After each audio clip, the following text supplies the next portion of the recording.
उत्तर प्रदेश में 2027 के विधानसभा चुनाव को देखते हुए यूपी बीजेपी की नई टीम की सूची तैयार हो चुकी है, जिसका अगले 2 दिनों में आधिकारिक ऐलान भी हो सकता है। दरअसल प्रदेश अध्यक्ष पंकज चौधरी की अगुवाई में बनने वाली इस नई कार्यकारिणी में करीब 80% नए और युवा चेहरों को मौका मिलेगा।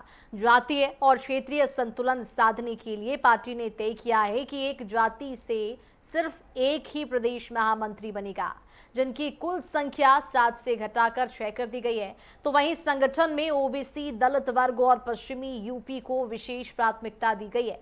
साथ ही सभी 6 संगठित क्षेत्रों के क्षेत्रीय अध्यक्ष बदल दिए जाएंगे। तो बता दें आपको कि उत्तर प्रदेश में विधानसभा चुनाव 2027 की तैयारियां जो है वो जोरों शोरों से जारी है और इसी क्रम में ये जानकारी निकलकर सामने आई है।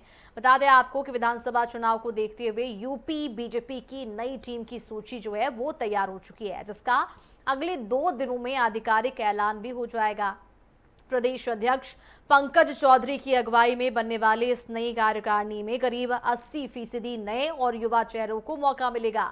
जातीय और क्षेत्रीय संतुलन साधने के लिए पार्टी ने तय किया है कि एक जाति से सिर्फ एक ही प्रदेश महामंत्री बनेगा, जिनकी कुल संख्या 7 से घटाकर 6 कर दी गई है।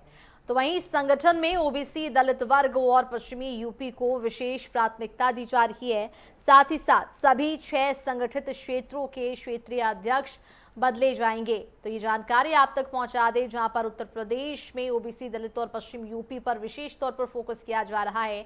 यूपी की नई टीम जल्द होगी घोषित। पंकज चौधरी के नेतृत्व में बड़ा बदलाव उत्तर प्रदेश में देखने को मिलेगा। 80% नए और युवा चेहरों को मौका दिया जाएगा। एक जाति एक महामंत्री फॉर्मूला लागू होगा। उत्तर प्रदेश में ओबीसी, दलित और पश्चिम यूपी पर विशेष तौर पर फोकस किया जा रहा है। ये भी जानकारी आपको दे दें कि उत्तर प्रदेश में जिस तरह से विधानसभा चुनाव 2027 जैसे जैसे नजदीक आ रही है, वैसे वैसे बीजेपी जो है वो अपने स्तर पर तैयारियां कर रही है और इसी क्रम में विधानसभा चुनाव को देखते हुए यूपी बीजेपी की नई टीम की सूची तैयार हो चुकी है। तो जल्द नई टीम का ऐलान हो सकता है। 2 दिन में नई टीम का ऐलान संभव है। और ये भी बता दें आपको कि पंकज चौधरी की अगुवाई में नई कार्यकारिणी की महत्वपूर्ण बैठक बुलाई गई है।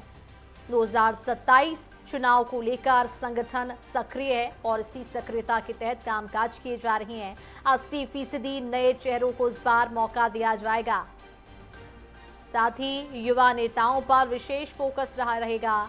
ये भी बता दें आपको कि बड़ा संगठनात्मक फेरबदल तय माना जा रहा है इस दौरान। तो जल्द ही नई टीम का ऐलान हो सकता है। एक जाति एक महामंत्री फॉर्मूले पर इस बार काम किया जाएगा और उसी के तहत जो है वो घोषणाएं की जाएगी। महामंत्रियों की संख्या 7 से होगी 6। तो वहीं जातीय संतुलन की बात करें तो विशेष ध्यान इस ओर भी दिया जाएगा। तो जल्द नई टीम का ऐलान होगा। किससे मिलेगी जगह, ये भी बड़ा सवाल है। और ये भी बताते आपको चले कि दलित प्रतिनिधित्व बढ़ाने पर जोर दिया जाएगा। मुख्य फोकस इस पर रहेगा और पश्चिमी यूपी पर विशेष तौर पर खास फोकस रहने वाला है इस बार। तो वहीं सभी क्षेत्रीय अध्यक्ष बदले जाएंगे, यानी कि सभी पुराने अध्यक्ष बदल दिए जाएंगे और 6 संगठित क्षेत्रों में बदलाव शामिल है। ये भी बता दें आपको कि जल्द ही आधिकारिक सूची भी इस पूरे मामले में जारी कर दी जाएगी। इसको लेकर भी तैयारियां की जा रही है।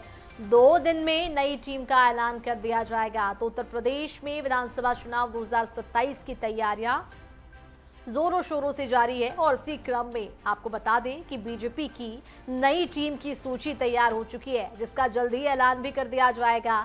यूपी बीजेपी की नई टीम अब जल्द घोषित होगी। पंकज चौधरी के नेतृत्व में बड़ा बदलाव किया जा रहा है। 80% नए और युवा चेहरों को मौका दिया जाएगा। तो वहीं एक जाति एक महामंत्री फॉर्मूला लागू होगा, जिसके तहत घोषणा की जाएगी। ओबीसी, दलित, पश्चिम यूपी पर विशेष तौर पर फोकस रहेगा।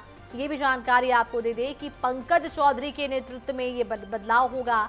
80% नए और युवा चेहरों को इस बार मौका मिलेगा। एक जाति एक महामंत्री फॉर्मूला लागू होगा, उसके तहत ही घोषणाएं की जाएंगी। और देखिए जिस तरह से उत्तर प्रदेश में 2027 की तैयारियां की जा रही है और इन्हीं तैयारियों में से एक ये भी माना जा रहा है कि बीजेपी की जो नई टीम है उसके तहत कामकाज में भी बदलाव आएंगे, नए स्तर से कामकाज किया जाएगा। और चलिए इसी पूरे मामले पर ज्यादा जानकारी के लिए प्रमुख संवाददाता अनूप कुमार सिंह लखनऊ से हमारे साथ जुड़ चुके हैं। अनूप, जिस तरह से विधानसभा चुनाव 2027 की तैयारियां उत्तर प्रदेश में जोरों शोरों से जारी है, इसी क्रम में बीजेपी की बात करें तो बीजेपी की नई टीम की सूची तैयार हो चुकी है। कब तक इसकी घोषणा हो पाएगी? देखिए, भारतीय जनता पार्टी लगातार अपने जो संगठन का चुनाव है उसको लगातार पूरा कर रही है। और आपने देखा किस तरीके से पहले बूथ अध्यक्षों का चुनाव हुआ, उसके बाद फिर जिला अध्यक्षों की जो टीम थी वो पूरी तैयार हुई और प्रदेश अध्यक्ष भी पंकज चौधरी की जिम्मेदारी दे दी गई है। अब जो भारतीय जनता पार्टी 6 भागों में प्रदेश को बांटा है, 6 क्षेत्रीय अध्यक्ष, उनकी बारी है।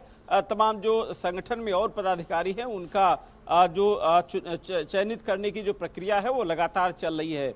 भारतीय जनता पार्टी आगामी 2027 के विधानसभा चुनाव को देखते हुए सभी वर्गों को साधने की कोशिश कर रही है। जाति समीकरण और सामाजिक समीकरण बिठाने के लिए लगातार प्रयास कर रही है और यही वजह है कि लखनऊ से लगा के दिल्ली तक बैठकों का दौर जारी है। पंकज चौधरी यूपी भारतीय जनता पार्टी के प्रदेश अध्यक्ष हैं।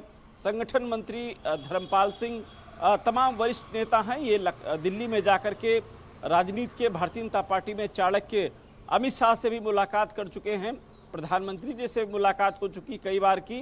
जानकारी ये भी मिली है कि 2017 का जो फार्मूला है वो इस बार 2027 में फिर से एक बार अपनाया जा रहा है। 2017 में जब भारतीय जनता पार्टी की सरकार बनी थी, जब मुख्यमंत्री योगी आदित्यनाथ ने पहली बार मुख्यमंत्री पद की शपथ ली थी, उस समय भारतीय जनता पार्टी पूर्ण बहुमत से अपने भारतीय जनता पार्टी सरकार बनी थी और उस समय ये समझिए कि एक बड़ी संख्या में भारतीय जनता पार्टी के जो विधायक थे वो जीत कर आए थे। उसी फार्मूले यानी सभी जातियों को साधने की कोशिश कर रही है भारतीय जनता पार्टी, क्योंकि ये कहा जाता है उत्तर प्रदेश में चुनाव कोई भी हो, जातिगत समीकरण बिठाने पड़ते हैं। जातिगत जो समीकरण है उनको कहीं ना कहीं देखने की ज्यादा जरूरत पड़ती है। और यही वजह है कि भारतीय जनता पार्टी अब चाहे वो बूथ अध्यक्षों की बात करें या फिर मंडल अध्यक्षों की बात करें या फिर जिला अध्यक्षों की बात करें या उत्तर प्रदेश की जो कमांड सौंपी है वो भी ओबीसी वर्ग से आते हैं, कुर्मी जात से आते हैं पंकज चौधरी।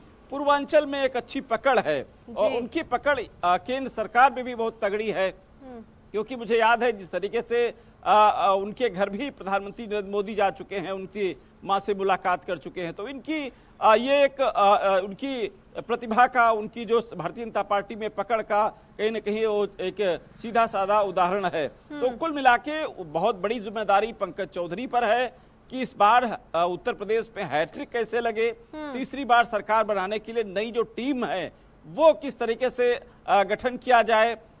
जो क्षेत्रीय अध्यक्ष हैं वो उत्तर प्रदेश के जो 6 क्षेत्र हैं भारतीय जनता पार्टी के, वो अपने अपने क्षेत्र में मजबूत पकड़ रखते बिल्कुल। और अनूप, जिस तरह से नई कार्यकारिणी में करीब 80% नए और युवा चेहरों को इस बार मौका मिलेगा, जातीय समीकरण को साधने की कोशिश तो भाजपा की सरकार कर ही रही है, इस ओर किस तरह से काम किया जाएगा?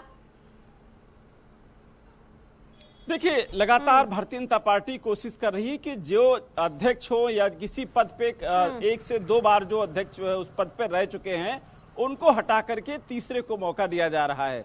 वो उन कार्यकर्ताओं को, उन नेताओं को जो जमीन से जुड़े हुए हैं, भारतीय जनता पार्टी संगठन के लिए बेहतर काम कर रहे हैं। अभी पिछले सालों में देखने को मिला था जब सदस्यता अभियान भारतीय जनता पार्टी ने चलाया था, उस सदस्यता अभियान में बड़े बड़े सांसद, विधायक, मंत्रियों की पोल खुल गई थी।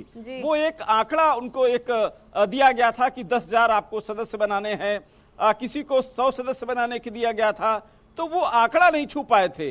तो यानी वो जो अभियान एक चला था वो कहीं ना कहीं एक बड़ी रिपोर्ट तय करती है कि किसमें कितनी दम है और आगे किस तरीके से संगठन को कौन मजबूत कर रहा है, उनको मौका दिया जाएगा। और यही दिल्ली से लगा के लखनऊ तक जो शीर्ष नेतृत्व है उसका निर्देश है कि कार्यकर्ता को ऊपर उठाना है, खासकर युवाओं को कनेक्टिविटी बढ़ाना है और जमीनी स्तर पर जो नई टीम है उसको मजबूत करना है। और अनुभव, जिस तरह से ये भी जानकारी सामने आई है कि एक जाति से सिर्फ एक ही प्रदेश महामंत्री बनाया जाएगा, जिनकी कुल संख्या पहले 7 थी, अब घटाकर 6 कर दी गई है, इसको लेकर जानकारी? देखिए हमने पहले भी कहा और फिर देखिए, क्योंकि भारतीय जनता पार्टी कोशिश कर रही है जातिगत समीकरण बने, सभी जातियों को लेकर चलना चाहती, वो चाहे क्षत्रियों की बात करें, ब्राह्मणों की बात करें, या फिर ओबीसी एससी की बात करें, कुर्मी जाति से खुद पंकज चौधरी आते हैं। तो ऐसे शीर्ष नेतृत्व पर हर व्यक्ति को, एक ऐसे व्यक्ति को बिठाना भारतीय जनता पार्टी चाहती है जिसको उसकी जाति में अच्छी पकड़ हो। जैसे ब्राह्मणों की बात करें तो ब्रजेश पाठक खुद ब्राह्मणों का नेतृत्व करते हैं। उनके सहयोगी तमाम जो ब्राह्मण हैं भारतीय जनता पार्टी में, वो चाहे लक्ष्मीकांत वाजपेयी की बात करें, वो भी ब्राह्मण बड़े नेता हैं, प्रदेश अध्यक्ष रह चुके हैं। ठीक उसी प्रकार से क्षत्रियों में बात करें, तमाम ऐसे नेता हैं जो क्षत्रियों में पकड़ रखते हैं। ओबीसी समाज में ऐसे तमाम नेता हैं जिनका एक संख्या बल है वोट का। वो ऐसे वोटर, जैसे ब्राह्मणों की बात करें 14 से 15% उत्तर प्रदेश में हैं। तो ऐसे लोगों को जिम्मेदारी दी जाएगी जो अपने समाज को भारतीय जनता पार्टी में जोड़ सके, और 2027 का चुनाव इसी तरीके से भारतीय जनता पार्टी फतेह करना चाहती है। आप समझिए कि भारतीय जनता पार्टी की जो प्लानिंग है, वो चाहे यूनिवर्सिटी में जो छात्रावास है वहां से लगा करके यूनिवर्सिटियों में, स्कूलों में, वहां से जो यूथ है, युवा है, उनको कनेक्ट करना चाहती है। अपने समाज के जो युवा है, चाहे भारतीय जनता पार्टी की यूथ विंग है, उसको भी कहीं ना कहीं एक्टिव करना चाहती है ताकि वो यूथ भारतीय जनता पार्टी से जुड़े और तीसरी बार सरकार उत्तर प्रदेश में भारतीय जनता पार्टी की बने। ये कहा भी जाता है जिस तरह युवा रुझान करता है सरकार उसकी बन जाती है। दूसरी बात, पूर्वांचल से लगा करके पश्चिमी उत्तर प्रदेश की बात करें, बुंदेलखंड की बात करें, तो इसमें भारतीय जनता पार्टी इस तमाम जो अभियानों के द्वारा वो केंद्र सरकार की परियोजनाएं हो या फिर उत्तर प्रदेश सरकार की परियोजनाएं हो, उनसे लाभ पाने वाले जो लाभार्थी हैं उनसे जनसंपर्क बनाने का अभियान शुरू करने जा रही भारतीय जनता पार्टी, क्योंकि लगातार इन परियोजनाओं के माध्यम से उनके घर पहुंचेगी। जो इस परियोजनाओं से छूट गए हैं, अछूता रह गए हैं और उस कैटेगरी में आते हैं, तो भारतीय जनता पार्टी के कार्यकर्ता नेता वो परियोजनाओं का लाभ उन तक भी पहुंचाएंगे। और यही भारतीय जनता पार्टी का नारा भी है, संदेश भी है कि अंत्योदय, अंतिम पायदान तक बैठे हुए व्यक्ति को सरकार की योजनाओं का लाभ मिल सके।